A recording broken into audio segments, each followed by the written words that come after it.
So I've been recently emulating games on my Steam Deck. I basically wanted a portable way to play my favorite games like Jet Set Radio Future, and I was actually surprised by how well the game performed. So I tried emulating other stuff like Punch Out on the Wii. I was even able to configure the trackpad to work as like the Wii pointer, so the game just felt natural to play on my Steam Deck. I was even able to play Mad World, a super violent Wii game that had motion controls, and it actually ran pretty damn smoothly on the Steam Deck. It really opened my eyes at how well the Steam Deck emulates games. I was actually very impressed by this, so this is when I decided to check out PS3 games and see how they emulate on the Steam Deck. Emulating PS3 games can be pretty complicated. It actually requires a pretty beefy CPU, like an AMD Ryzen CPU, which my computer does not have. In fact, my computer has like a shitty Intel CPU, so there'd be no way in hell I could play these games on my PC. But since the Steam Deck has an AMD CPU, it had me pondering if it was able to handle these games, and long story short, it actually is able to, for the most part. I heard a couple games don't work, you know, games like God of War 3, Gran Turismo 6, and games like Infamous, which is a damn shame because of how good those games are, but I was still able to play games like Demon's Souls and Ridge Racer 7 at 60 frames per second on my Steam Deck, and that is pretty damn awesome, I can't lie. I am really looking forward to the future of PS3 emulation. I feel like it's gonna get even better in the future. But anyway, I grabbed 10 different PS3 games and I tested all of them, and I'm gonna show you guys how they perform on the Steam Deck. Most of them performed flawlessly, which is awesome. But yeah, I'm also gonna put timestamps of the games, so feel free to skip around and check out the different games. Starting off with one of my favorite PlayStation franchises ever, Sly Cooper. There was a Sly Cooper collection that released on the PS3 and the PS Vita, and my PS Vita is like a Sly Cooper machine, so it was like a no-brainer to get these games on my Steam Deck as well. Now sure, you could emulate the original PS2 game, but I just love how much better this game looks in high definition. Also, I love game collections. It's just a much more convenient way to access these games, which is why I'm going to showcase a bunch of different collections. But yeah, this is gameplay of the very first Sly Cooper game, and the game runs at a flawless 60 frames per second without any stutters or anything. Sly Cooper is one of my favorite looking PS2 games. I just love the art style of these games, and it looks nice in high definition. Sly Cooper is an action adventure game, and the game also has a mix of stealth and platforming mechanics, and honestly, I feel like the gameplay aged really well. It feels so good to play this game. I also love the boss fights, the music, and all of the random cutscenes. I also heard that all of the other Sly Cooper games run pretty well on the Steam Deck, so that's pretty fantastic. I would highly recommend playing the PS3 collection, especially with the game being 60 FPS. The PS Vita version is locked at 30 FPS,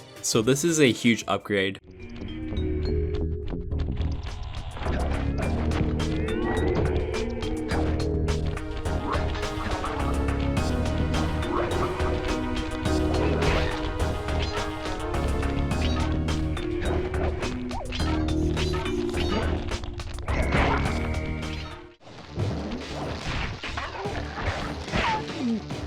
It all! You've beaten me! Well, gloat all you want, Sly Cooper. You're no match for Mugshot, my villainous cohort in Utah. You'll see. Mesa City. Alright, next we had the Ratchet and Clank collection for the PS3. Once again, this collection was also released on the PS Vita. The PS3 version runs at 60 FPS, which is really nice. Just like the Sly Cooper games, the Ratchet and Clank games are absolute bangers, and it's really awesome that they never stopped making Ratchet and Clank games. There are so many games in the series. You also had games like A Crack in Time and Into the Nexus on the PS3, which I definitely want to try emulating at some point, but instead I decided to get the collection of the original games. And honestly, you cannot go wrong with the originals. The gameplay itself is fantastic. Not only is it a platformer game, but you also have a huge variety of weapons and upgrades, and you're even able to travel to different planets, which is pretty awesome for a PS2 game. But yeah, if you're a fan of this type of gameplay, you cannot go wrong with playing these games in HD.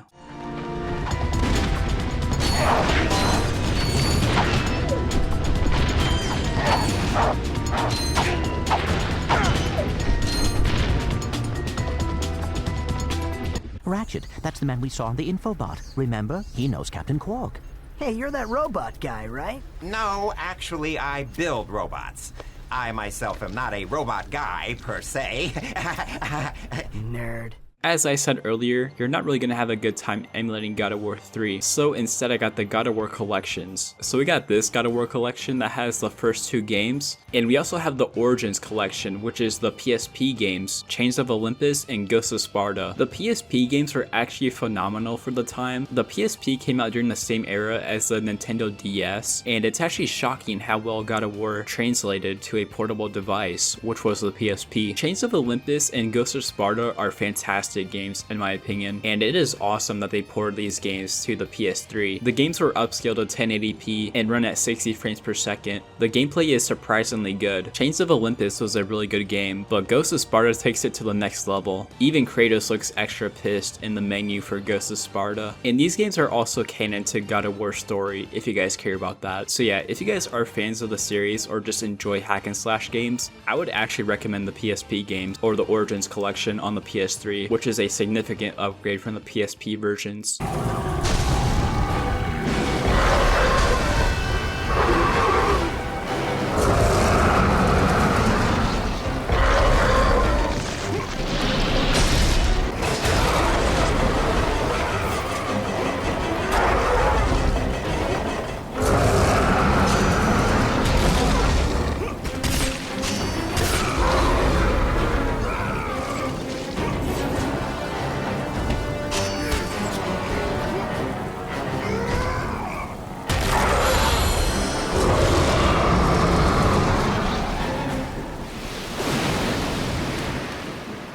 Next we have the regular God of War collection. I chose to play God of War 2 a little bit, and just like all of the other collections, the game ran flawlessly at 60 frames per second, although the cutscenes were at 30 frames per second, which in my opinion is not a big deal at all. But yeah, once again an awesome collection. I know there's also a Jak and Daxter collection and a Metal Gear Solid collection, which I heard they also ran pretty well, but believe it or not, there's actually a fan-made PC port of Jak and Daxter, which that is specifically the reason why I did not emulate those games. You can just natively play those games apparently. Shout out to the Jak and Daxter fans that made that happen. But yeah, if you guys like PSP games, there's also a Metal Gear Solid PSP game that was on the PS3. Metal Gear Solid Peace Walker was ported in HD for the PS3. I heard this game runs great on the Steam Deck, so yeah, if you're a Metal Gear fan, definitely check that out. But yeah, that's gonna be all for the collections.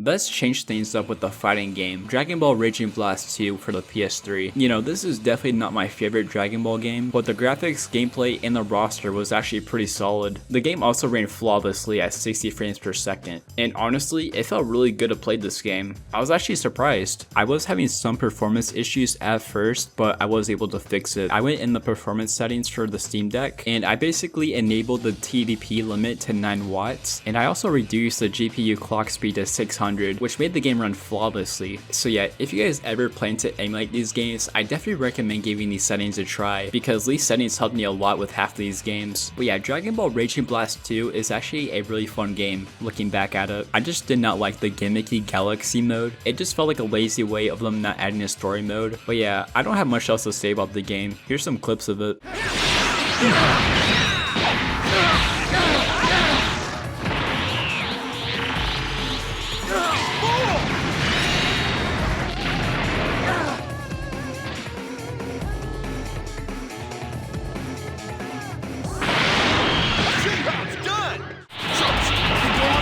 Turn into a Super Saiyan 2? Yeah, Super Saiyans all over the place these days. Stop crying! I'll take you to an amusement park, okay? Do you really want to fight me? No, I'm going to kill you.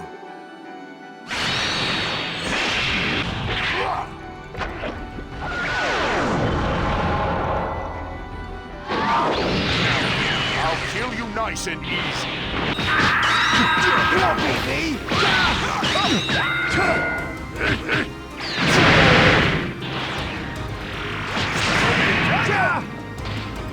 What's the need of the power of the strongest Masha?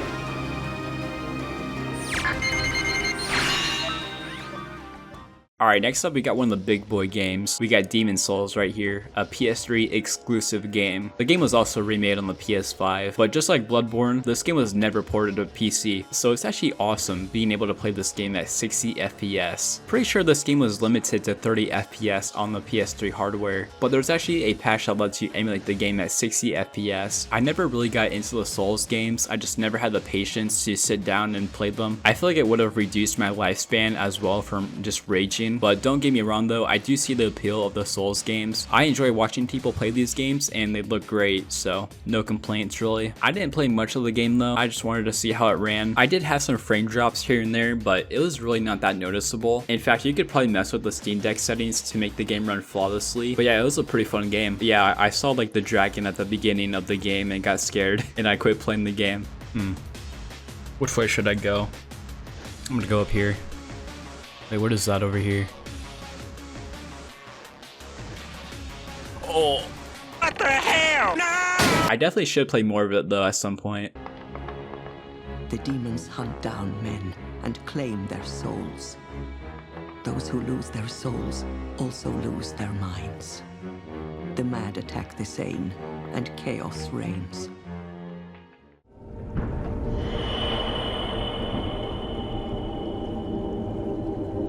So that you may lull the old one back to slumber.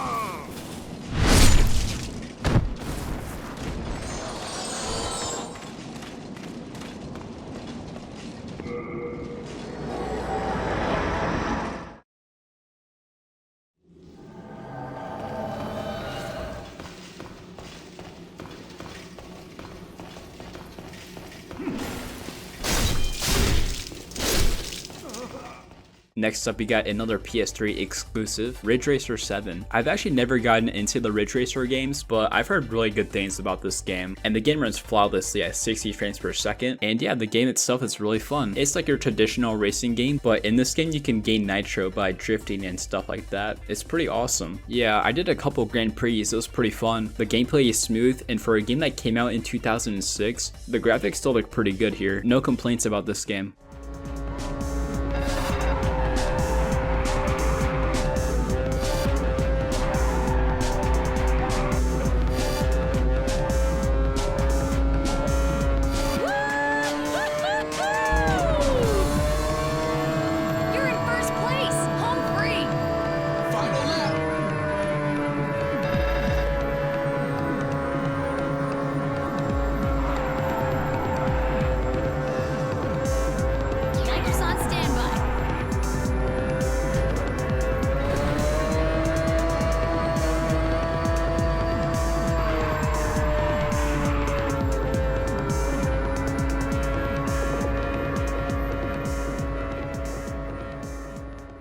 Alright, I'm not much of a fan of sports games, but NBA Jam is an absolute banger of a game, and this is not your ordinary NBA Jam either. This is actually a modded version of NBA Jam called NBA Jam Legends. NBA Jam Legends has 67 different teams composing of the best NBA players from the past 4 decades. This is definitely the most stacked roster for any NBA game ever. This game has pretty much everybody that you can think of, and playing NBA Jam is as insane as watching Spud Webb win the 1986 NBA Slam Dunk contest. Speaking of which, he's actually playable in this game, which is even crazier. But yeah, there is so many damn players in this game. Just look at the roster for yourself. It's insane. And even if you're not a fan of NBA, if you like arcade games, you would love playing this game. The same person also made different mods for the game, making a 2020s and 1990s version of the game as well. So definitely check those out.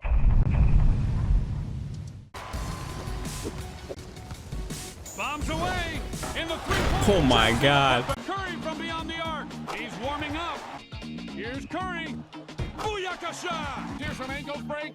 That must be a shake and bake. And he's like, oh, what a move! Curry. God damn, he's so goated. Warming up. Kobe fires off the three with No And way, dude. at the buzzer. Oh my god. Ginobili. And somebody's lost their man. Wide open. Gets it to go through. 3 points. A wild shot. The Spurs win the game. Alright guys, we got Shaq right here. I'm pretty sure he's also playable on the Magic. Yeah, he's right here. So I'm pretty sure in Shaq's entire career that he only scored 1 3-pointer. So we're gonna see if he can score a 3-pointer in NBA Jam. I think Steph Curry also has a record of the most 3-pointers, so let's just pair them against each other. I'm also trying to do like a half-court shot too, just to make it extra cool.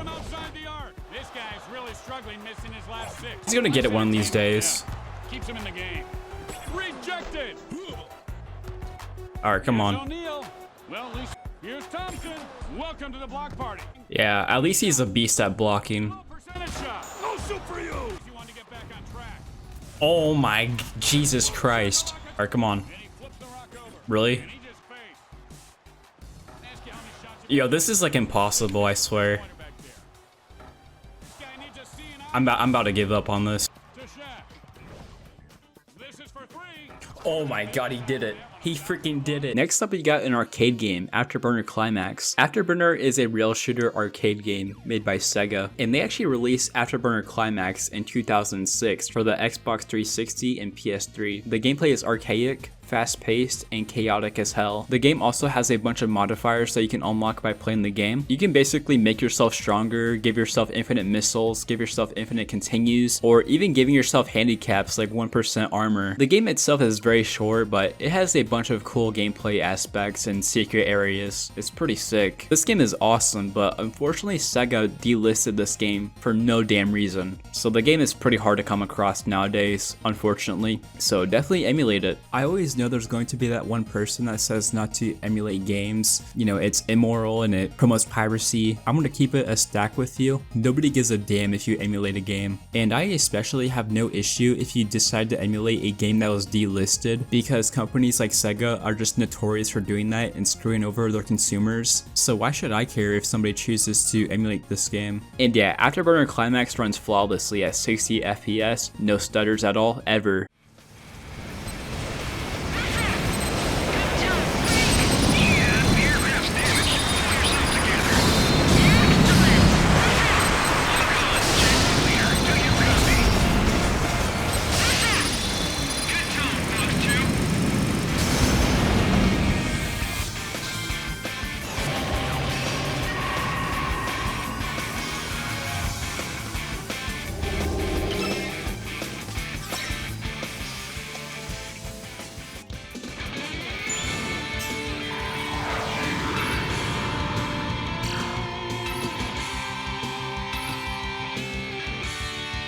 Jaguar leader, well done.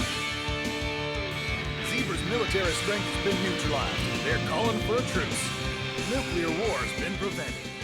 Zebra's troops have... Alright, next up I picked out a pretty crazy game. This is Asura's Wrath. I wanted to find a demanding game that actually ran on the Steam Deck. This game was a hidden gem when it came out, and only recently people have been appreciating this game. This game has beautiful graphics and a great story. Unfortunately, the game is locked at 30 FPS, which is not great, but the game is still playable. The cutscenes are actually flawless for the most part too. There is no audio issues or anything, which is actually pretty damn impressive. The gameplay does have some stutters here and there, but it's actually still playable for the most part. It's definitely the worst performing game on this list, but I selectively picked a game that pushed the hardware to its limits, and regardless of the frame rate being capped and the gameplay having stutters here and there, it's amazing this game even runs this well on the Steam Deck. The game is definitely playable, although it's definitely not flawless. However, this game was never released on PC though, so this is still a pretty decent option if you want to play this game. Also, if you value the cutscenes more than the gameplay, I would actually recommend playing this. The cutscenes look really damn good, even on emulator.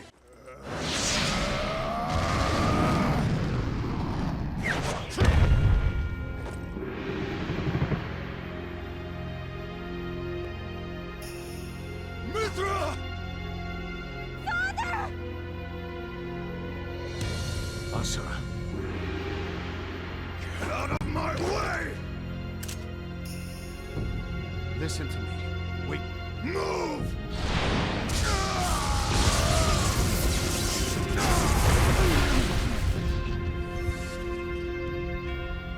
Stand down.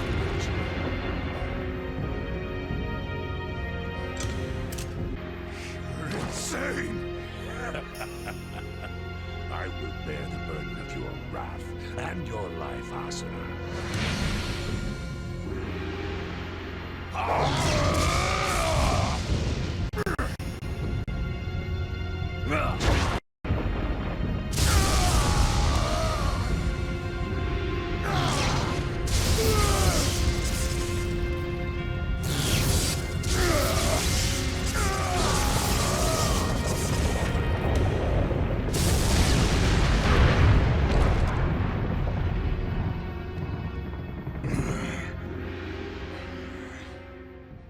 Yeah, this is a very unique and cool game. I am really impressed in how well these games ran. Definitely let me know in the comments what you guys think about these games, or what kind of PS3 games you guys like to emulate. And yeah, I'll see you guys on the flip.